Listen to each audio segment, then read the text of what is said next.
Halo, selamat datang. Pernah kepikiran nggak kalau tanah yang kita injak sekarang ini sebetulnya nggak pernah benar-benar diam? Yep, planet kita ini selalu bergerak, dinamis, terus berubah, dan semua itu didorong oleh kekuatan yang luar biasa dari dalam perut bumi.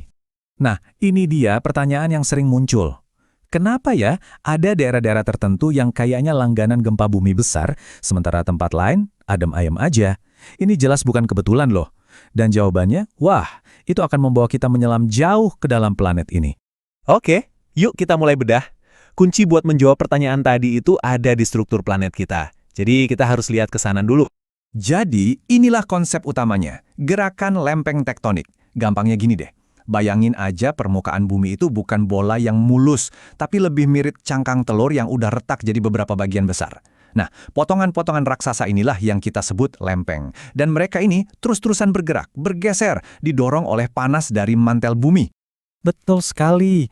Jadi, cara paling gampang buat ngebayanginnya, ya anggap aja bumi ini puzzle raksasa. Permukaannya itu bukan satu bagian utuh, tapi terdiri dari kepingan-kepingan puzzle super besar yang namanya lempeng tektonik. Dan kepingan-kepingan ini mereka nggak diem, mereka terus bergerak, saling tabrak, saling menjauh. Pertanyaan berikutnya, apa sih yang bikin potongan puzzle segede itu bisa gerak? Nah, yuk kita intip mesin raksasa yang bekerja non-stop jauh di bawah kaki kita. Ternyata ada 4 pemain utama nih yang jadi motor penggeraknya. Ada yang namanya konveksi mantel, terus tarikan lempeng, dorongan punggungan, dan yang terakhir, hal yang cukup mendasar, perbedaan suhu dan kepadatan. Oke, kita bahas satu-satu ya. Oke, yang pertama dan yang paling utama, konveksi mantel. Ini mesin penggerak utamanya. Bayangin aja kita lagi merebus air di panci. Air di bagian bawah kan panas, jadi dia naik ke atas. Terus yang di atas, yang lebih dingin, turun ke bawah. Nah, gerakan muter-muter kayak gitu persis terjadi di mantel bumi. Dan sirkulasi raksasa inilah yang mengaduk dan mendorong lempeng-lempeng di atasnya. Yang kedua, ada yang namanya tarikan lempeng atau slap pull. Ini juga kekuatannya dahsyat banget. Jadi, lempeng samudra yang udah tua itu kan dingin dan berat ya. Waktu dia nabrak lempeng lain, dia bakal nyungsap ke bawah, masuk lagi ke mantel. Nah, proses nyungsap ini mirip kayak kita narik ujung selimut tebal dari kasur. Seluruh selimutnya jadi ikut ketarik. Kuat banget. Terus yang ketiga, ada dorongan punggungan. Coba bayangin, di tengah-tengah samudra itu ada semacam pabrik kerak bumi. Magma panas dari bawah terus-terusan naik, mendingin, dan jadi daratan baru. Nah, material baru yang muncul ini secara harfiah mendorong lempeng-lempeng di kiri kanannya buat bergerak menjauh. Keren kan? Dan yang terakhir, ini sebenarnya cuma kembali ke prinsip fisika dasar. Sederhana aja, yang dingin dan padat itu tenggelam, sementara yang panas dan nggak sepadat itu akan naik. Nah, pergerakan alami batuan di dalam mantel bumi buat mencari keseimbangan ini ikut menciptakan tekanan yang bantu mendorong lempeng-lempeng di atasnya. Oke, jadi kita udah tahu nih apa yang bikin lempeng-lempeng ini bergerak. Terus, apa yang terjadi kalau mereka ketemu?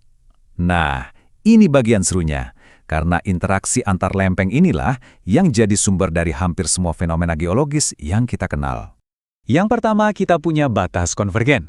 Gampangnya, tabrakan. Dua lempeng bergerak saling mendekat dan bom.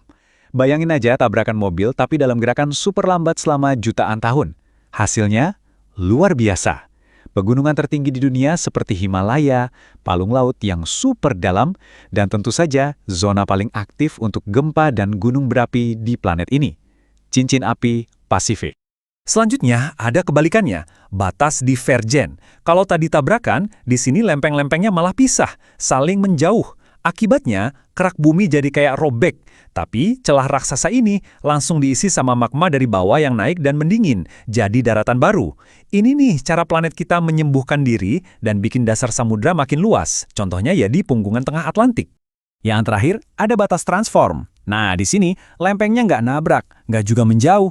Mereka cuma saling bergesekan, nyerempet gitu secara horizontal. Di sini emang nggak ada gunung berapi, tapi jangan salah, gesekan ini nyimpen energi yang luar biasa besar. Dan begitu energinya lepas, terjadilah gempa bumi yang dahsyat. Contoh paling terkenalnya?